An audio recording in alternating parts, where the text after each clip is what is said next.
Assalamu alaikum wa rahmatullahi wa barakatuh. All students most welcome today's class. In today's class उम्मीद है कि सब खैरियत से होंगे, अच्छे होंगे।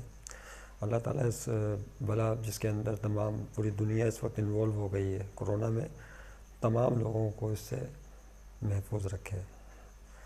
और अगर कोई इसमें इन्वॉल्व हो गया तो खुदा से दुआ है कि वो उन्हें सेहतियाबी अता फरमाए जल्द अज जल्द, आमीन।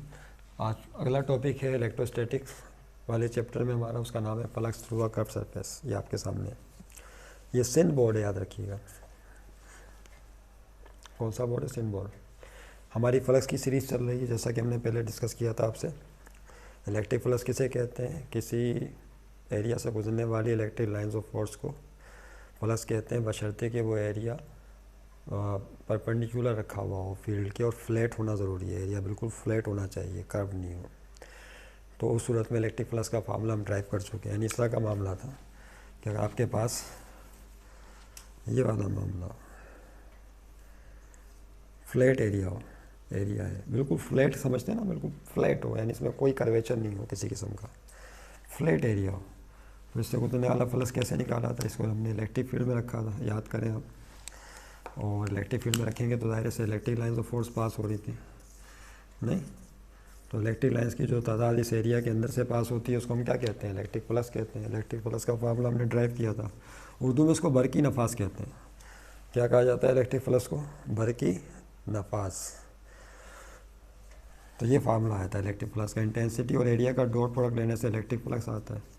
फिर इसको हमने डॉट प्रोडक्ट लेके ई डॉट है ये कॉस थीटा कर लिया था। ये परपेंडिकुलर रखा हुआ है तो थीटा 0 हो गया था, क्योंकि यहाँ पर जो एरिया की डायरेक्शन है एन कैप वो पैरेलल हो गई थी इलेक्ट्रिक फील्ड के, तो एंगल 0 बन गया था। कॉस 0 1 होता है।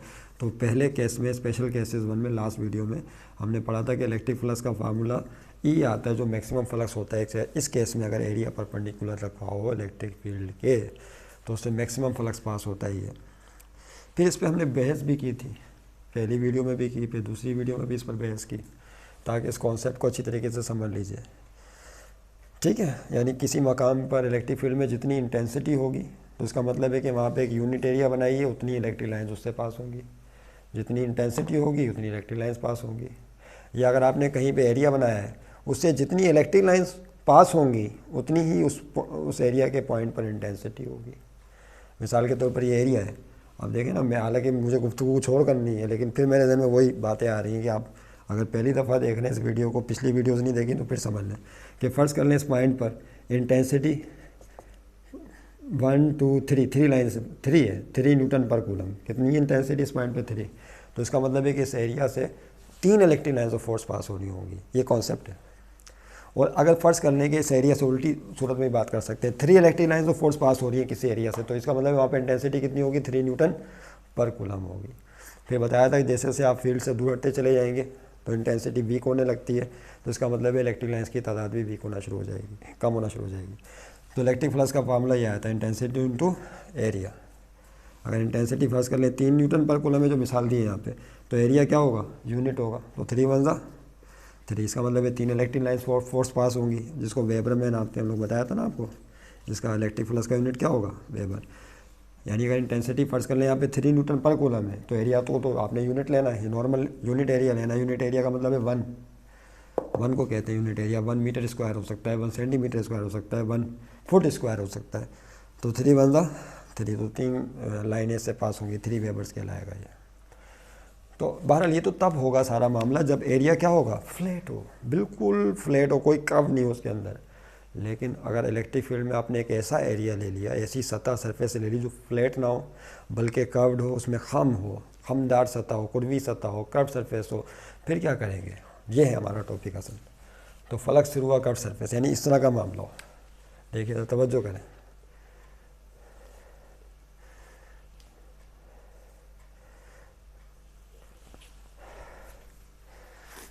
बोर्ड है छोटा और टॉपिक है बड़ा।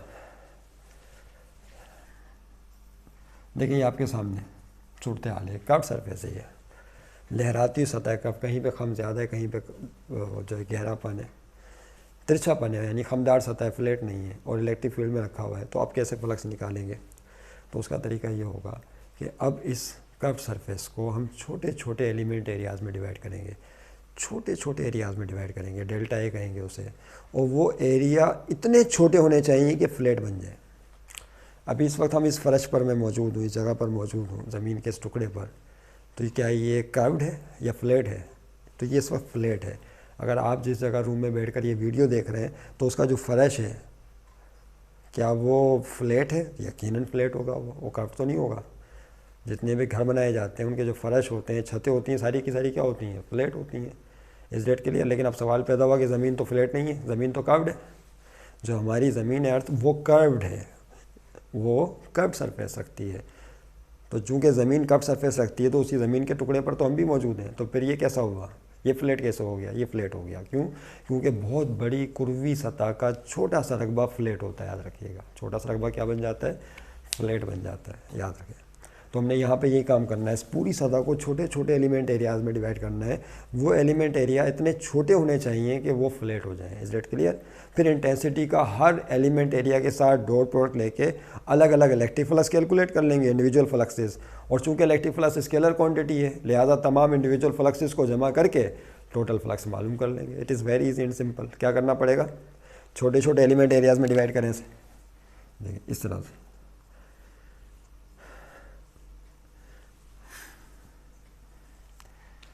छोटे छोटे एलिमेंट एरियाज़ में इसको इस तरह से आप डिवाइड कर। फर्ज कर लें जो डब्बे बने हुए क्या है? छोटे छोटे एलिमेंट एरियाज़ हैं। मुझे तो इनको बड़ा करके दिखाना पड़ रहा है ना, ताकि आप देख सकें बोर्ड पर हो क्या रहा है। तो ये जितने भी छोटे छोटे एरियाज़ नजर आ रहे हैं, सारे एलिमेंट एरिया, इसको नाम दे देंगे डेल्टा ए का। ये भी डेल्टा ए है, ये भी डेल्टा ए, सारे एलिमेंट एरियाज़ डेल्टा ए के बराबर। ठीक है, अब हमने क्या करना है? ये जो एलिमेंट एरिया है इसको फोकस कर लें, सिर्फ इससे गुजरने वाला इलेक्ट्रिक फ्लक्स कैलकुलेट करें। क्योंकि ये किस में रखा हुआ है? पूरी सतह इलेक्ट्रिक फील्ड के अंदर है, तो ज़ाहिर इलेक्ट्रिक फील्ड के अंदर मौजूद है, तो इलेक्ट्रिक लाइन्स ऑफ फोर्स तो पास हो रही होंगी ना भाई इससे, बिल्कुल पास हो रही होंगी electric lines of force. Electric field में रखा हुआ है तो इलेक्ट्रिक फील्ड का मतलब क्या है? इलेक्ट्रिक लाइन्स ऑफ फोर्स भी होंगी। ओके, तो अब हमने ये देखना होगा कि इस एरिया से कितनी electric lines of force pass हो रही हैं, तो वो इलेक्ट्रिक फ्लक्स हम अलग अलग कैलकुलेट करेंगे। तो पहले इस एलिमेंट एरिया से गुजरने वाला फ्लक्स कैलकुलेट करें। इसको मैं थोड़ा सा बोल्ड कर दूँ, इससे गुजरने वाला फ्लक्स कैलकुलेट करें। ये है ना, ये जो एलिमेंट एरिया लिया, ज़ाहिर है अब इसका एक यूनिट नॉर्मल भी होगा, जिसको हम किससे शो करेंगे? एन कैप के अलावा से। याद रहे कि छोटा एलिमेंट एरिया इतना छोटा हो गया कि फ्लैट बन गया है, तो अब तो इंटेंसिटी का डेल्टा के साथ डॉट प्रोडक्ट ले सकते हैं ना, यानी ये वाली सिचुएशन है। ये फ्लैट एरिया इंटेंसिटी का एरिया के साथ आप फर्क ये कि यहाँ पे ए के साथ क्या लग जाएगा? डेल्टा लग जाएगा। डेल्टा का मतलब होता है बहुत छोटा। इसको चेंज के मायनों में भी इस्तेमाल करते हैं, डेल्टा को स्मॉल एलिमेंट के मायनों में भी इस्तेमाल करते हैं कि इस डेल्टा से मुराद बहुत छोटा एलिमेंट एरिया है, छोटा एरिया जिसको एलिमेंट एरिया कहा जाता है। तो अब आपने क्या करना है? बहुत आसान है, इंटेंसिटी का डेल्टा ए के साथ डॉट प्रोडक्ट ले लें, तो इससे गुजरने वाला फ्लक्स, लेकिन ये तो एलिमेंट एरिया से गुजरने वाला फ्लक्स निकलेगा, हमें तो पूरी सतह से गुजरने वाला फ्लक्स चाहिए। तो आपने क्या करना है? हर एलिमेंट एरिया का इंटेंसिटी के साथ डॉट प्रोडक्ट लेकर आखिर में सबको सम अप करना है, ये काम करना होगा। तो आपने नोटबुक यकीनन निकाल ली होगी, तो नोटबुक निकालें और पेन इस्तेमाल करें और लिखना शुरू करें। नई लाइन से लिखिए, कंसीडर, ऐसे मिटा दूँ, consider a curved surface, consider a curved surface inside, consider a curved surface inside the electric field.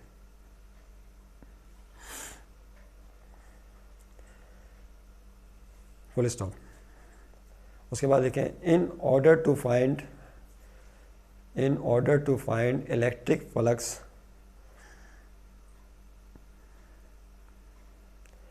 through the curved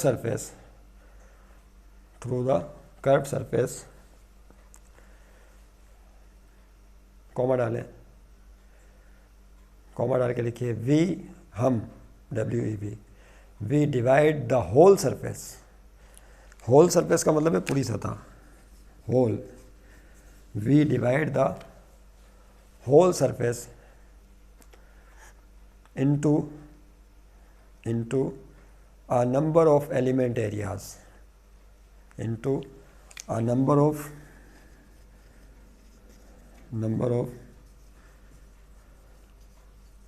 element areas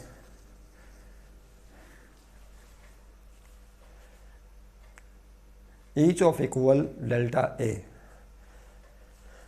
each of equal delta A,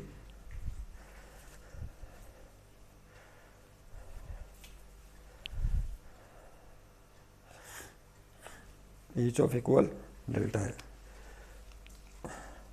full stop यहाँ लिखें, then THEN, full stop के बाद then find the individual fluxes, individual का मतलब है अलग अलग, individual इनफरादी तौर पर अलग अलग, यानी हर एलिमेंट एरिया से अलग अलग फ्लक्स मालूम करना है।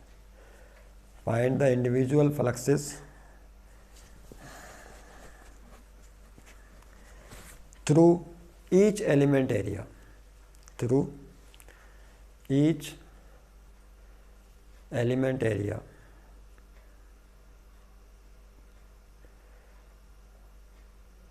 And add up all result, तमाम नताइज को जमा कर लें, add up and add up the all results, add up the all fluxes, नहीं sorry, add up the all results, add up the all ALL, all results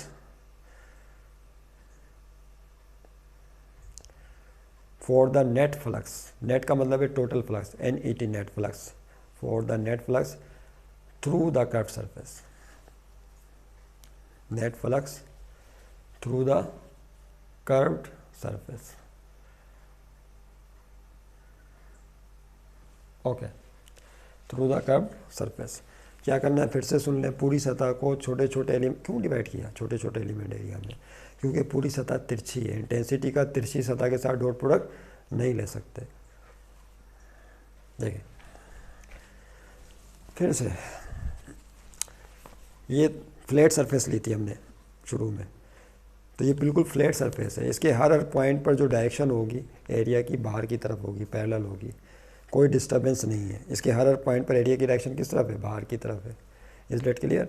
लेकिन अगर ये एरिया तिरछा होता, तवज्जो रहे, कैसा होता, खमदार होता, कर्व्ड होता, तो अब ये जो हिस्सा है इसकी डायरेक्शन, एरिया के इस पार्ट की डायरेक्शन इस तरफ होती, इस पार्ट की डायरेक्शन इस तरफ होती, इस पार्ट की डायरेक्शन इस तरफ होती। इसका मतलब है इसके जितने भी पॉइंट्स हैं सब पर एरिया की डायरेक्शन सेम नहीं है। यही वजह है कि इंटेंसिटी का पूरे एरिया के साथ डॉट प्रोडक्ट नहीं ले सकते फ्लक्स मालूम करने के लिए। क्यों? क्योंकि हर पॉइंट पे एरिया की डायरेक्शन तो डिफरेंट है। यही वजह है कि हमने इस कर्व्ड सरफेस को छोटे छोटे एलिमेंट एरियाज में डिवाइड किया। ये एलिमेंट एरिया अलग बन गया, ये एलिमेंट एरिया अलग बन गया, ये एलिमेंट एरिया अलग बन गया, तो एलिमेंट एरियाज में डिवाइड कर दिया। फिर इंटेंसिटी का हर एलिमेंट एरिया के साथ डॉट प्रोडक्ट लेना है आपने अलग अलग। तो अलग अलग, इससे गुजरने वाला फ्लक्स निकलेगा अलग, इससे गुजरने वाला फ्लक्स निकलेगा अलग, इससे गुजरने वाला, इससे गुजरने वाला, अगर जितने एलिमेंट एरिया बनाए होंगे आपने तमाम से गुजरने वाला फ्लक्स अलग अलग निकलेगा। और उसके बाद आखिर में क्या कर लीजिए, सबको जमा कर लीजिए। नहीं समझे बात? तो ये है। तो अब देखिए क्या होगा। सबसे पहले लिखिए हमने लाइन से, आपने पैराग्राफ लिख लिया होगा तमाम स्टूडेंट्स ने। नो नहीं, लाइन से लिखे द इंडिविजुअल फ्लक्स, द पहला जो हमने पैराग्राफ लिखा उसमें यही बताना है कि सबसे पहले एलिमेंट एरिया से गुजरने वाला फ्लक्स चाहिए। The individual flux through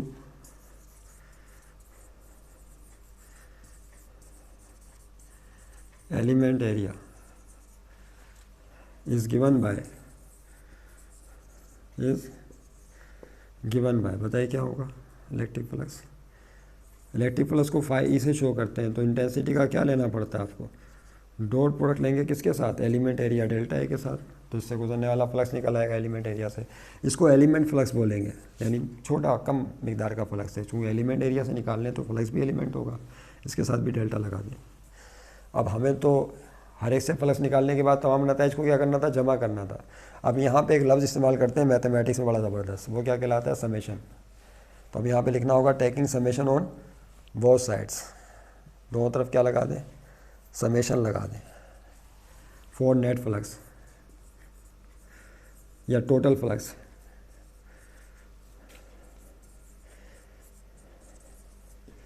taking summation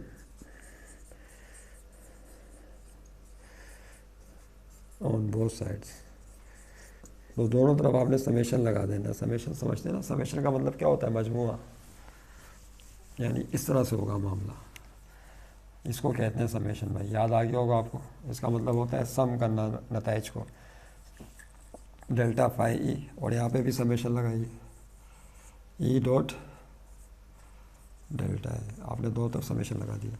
इसका मतलब है कि तमाम इंडिविजुअल फ्लक्सेस का मजमुआ, इससे फ्लक्स निकाला, फिर इसके बराबर एलिमेंट एरिया डेल्टा, इससे फ्लक्स निकालेंगे, फिर इससे निकालेंगे, इससे निकालेंगे, हर एलिमेंट एरिया से फ्लक्स निकालेंगे, तो इंटेंसिटी का हर एलिमेंट एरिया से डॉट प्रोडक्ट लेंगे, इंडिविजुअल फ्लक्सेस निकलते चले जाएंगे, आखिर में सबको सम अप करना है ना।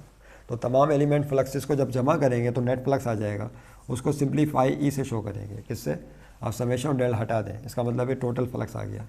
और यहाँ पे क्या होगा, समेशन ई डॉट डेल्टा है को इसी तरह लिख दीजिए, समेशन ई डॉट डेल्टा है। ज़ाहिर है न्यूमेरिकल तो नहीं है ना कि जिसकी वैल्यू निकालनी है आखिर में, तो एक फार्मूला डेवलप करना है। तो this gives total flux through the curve surface, क्या आएगा ये, दिस गिव्स, आखिरी जुमला लिखिए, दिस एक्सप्रेशन गिव्स, नोटबुक और कॉपी आपके साथ हो तो ज़्यादा बेहतर है, जो बताया जा रहा है उसे लिख लें अगर आप इसी टॉपिक की तलाश में, और यही टॉपिक आपको समझना और लिखना है जो एग्ज़ाम में आता है, तो इसको फोकस कीजिए, नई लाइन से लिखें, this expression gives the net flux, net का मतलब है total, NET net, the net flux through the curved surface, through the curved surface, यानी वही आ गया जो हमारा टॉपिक था, flux through a curved surface. तो फिर से सुन लें आखिर में कि अगर कोई फ्लैट सरफेस हो तो इंटेंसिटी का एरिया के साथ डॉट प्रोडक्ट ले लेते हैं, तो टोटल फ्लक्स निकाला है, फ्लैट सरफेस से गुजरने वाला फ्लक्स निकाला आता है। लेकिन अगर कर्व सरफेस हो तो उसके हर पॉइंट पर डायरेक्शन सेम नहीं होती, यही वजह है कि इंटेंसिटी का पूरी सतह के साथ डॉट प्रोडक्ट नहीं ले सकते, तो उसके लिए फिर उस पूरी सतह को छोटे छोटे एलिमेंट एरियाज़ में डिवाइड किया जाता है, याद रहे, ये वजह है। और फिर हर इंटेंसिटी का हर एलिमेंट एरिया से डॉट प्रोडक्ट लेके अलग अलग इंडिविजुअल फ्लक्सेस निकालते हैं, आखिर में सबको जमा कर लेते हैं, क्योंकि एक स्केलर क्वांटिटी, इसमें डायरेक्शन की तो ज़रूरत पड़ती नहीं है फ्लक्स जमा करने के लिए, तो टोटल फ्लक्स निकाल। इसकी एक मिसाल मुझे याद आ रही है, और अगर आपको अपने सर के बाल काउंट करने हो कि आपके सर पे कितने बाल हैं, तो एक एक बाल को पकड़ कर काउंट करना कितना मुश्किल है, बहुत मुश्किल है। लेकिन आप एक काम करें, बड़ा ज़बरदस्त तरीका है, इसको कहते हैं कैलकुलस डिफ्रेंशिएशन। क्या कहते हैं, कैलकुलस डिफ्रेंशिएशन कहते हैं। आप अपने पूरे सर को छोटे छोटे एलिमेंट एरियाज़ में डिवाइड कीजिए, इसमें छोटे छोटे रकबों में डिवाइड कीजिए। फ़र्ज़ कर लें आपने अपने सर पे 100 एलिमेंट एरियाज़ बना लिए, कितने, 100 रकबे बना लिए। फिर फिर एक एलिमेंट एरिया लीजिए, उसके अंदर बालों की तादाद गिन लें। फ़र्ज़ कर लें आपके पास एक एलिमेंट एरिया में फ़र्ज़ कर लें 50 हेयर्स हैं, कितने बाल हैं, एक एलिमेंट एरिया में 50 बाल हैं, तो आपने कितने एलिमेंट एरिया बनाए सर पे, 100 बनाए। तो हर एलिमेंट एरिया का साइज़ आपने सेम रखा है, तो एक अंदाजे के मुताबिक हर एलिमेंट एरिया में बालों की तादाद सेम होगी, क्योंकि सेहतमंद सर है आपका, उसमें कोई गंजपन नहीं है। जैसा आपने देखा होगा बाज़ लोग होते हैं जिनके बाल कहीं होते हैं कहीं नहीं होते, यानी यूनिफॉर्म जो है वो बाल मौजूद हैं सर के ऊपर, नहीं समझे, यानी हर एलिमेंट एरिया पे बालों की तादाद क्या है, सेम है। इसका मतलब ये है, चूँकि हर एलिमेंट एरिया पे बालों की तादाद सेम है, एलिमेंट एरिया में 50 बाल हैं और आपने 100 एलिमेंट एरिया बनाए, तो बताइए पूरे सर पे कितने बाल होंगे, 100 को 50 से मल्टीप्लाई कर दें। तो पहले अमल में जो आपने किया वो डिफ्रेंशिएशन कहलाता है, पूरे एलिमेंट एरिया को, पूरे सर को छोटे छोटे एरियाज में डिवाइड कर दिया, सतह के एतबार से डिवाइड कर दिया, ये डिफ्रेंशिएशन है। उसके बाद फिर क्या किया, हर एलिमेंट एरिया में बालों की तादाद काउंट करके सबको एडअप कर लिया, जमा कर लिया, तो दिस इज़ कॉल्ड इंटीग्रेशन। इसे क्या कहते हैं, इंटीग्रेशन। मैथमेटिक्स में पढ़ते हैं ना आप, डिफ्रेंशिएशन और इंटीग्रेशन, ये वो आ जाती है। इसी तरीके से बहुत सारे चीज़ें आप इस तरह कर सकते हैं, पूरी डिफरेंशियल कैलकुलस इस पर मौजूद है कि अगर फ़र्ज़ कर लें कि एक बहुत बड़ा खेत है, उस खेत के अंदर जो गंदम उगाई गई है, तो कितना किलोग्राम गंदम उगी है, फसल कितनी बनी है, तो उसके लिए आपको पूरी गंदम काट के उसका वज़न करने की ज़रूरत नहीं है। वो जो पूरी फील्ड है, खेत है जिसमें गंदम उगाई गई है, वीट उगाया गया है, उसको आप छोटे छोटे रकबों में डिवाइड कर लीजिए। नहीं, अब इतने छोटे रकबे नहीं होंगे जितने इसके होते हैं, तो फील्ड है ना बहुत बड़ी, और फिर हर छोटे एलिमेंट एरिया पे आपने फ़र्ज़ कर लें 100 रकबों में डिवाइड किया उस पूरे खेत को, 100 इक्वल एरियाज़ आपने बना लिए। अब एक एरिया पे जो है ना गंदम उखेड़ें, उसके बीज निकालें, उससे आटा पीस के जो है वो आप वज़न कर लें उसका, उसके बाद फिर उसको मल्टीप्लाई कर दें 100 से, तो पता चल जाएगा कि पूरे खेत के ऊपर कितने आटा बनेगा, किलोग्राम बनेगा। तो ये भी एक तरीका है। इस डेट के लिए तो ये चीज़ें तो आजकल बड़ी इस्तेमाल की जाती हैं, याद रखिएगा। ओके, तो बस फिर मिलेंगे नेक्स्ट क्लास में। उसमें हम करेंगे ये कि अब हमने क्या करना है, flux through an sphere calculate करना है कि स्फीयर लेंगे और उस स्फीयर के सेंटर पे एक चार्ज क्यू लेंगे और उसकी वजह से उस इमेजिनरी स्फीयर से कितना फ्लक्स पास होगा, ये हमारा इंशाल्लाह नेक्स्ट टॉपिक में बात जारी रखेंगे। अभी फ्लक्स की सीरीज़ चल रही है, याद रखिएगा। इसके बाद फिर गॉसेस लॉ आएगा, फिर उसकी एप्लीकेशन आएगी। Thank you very much.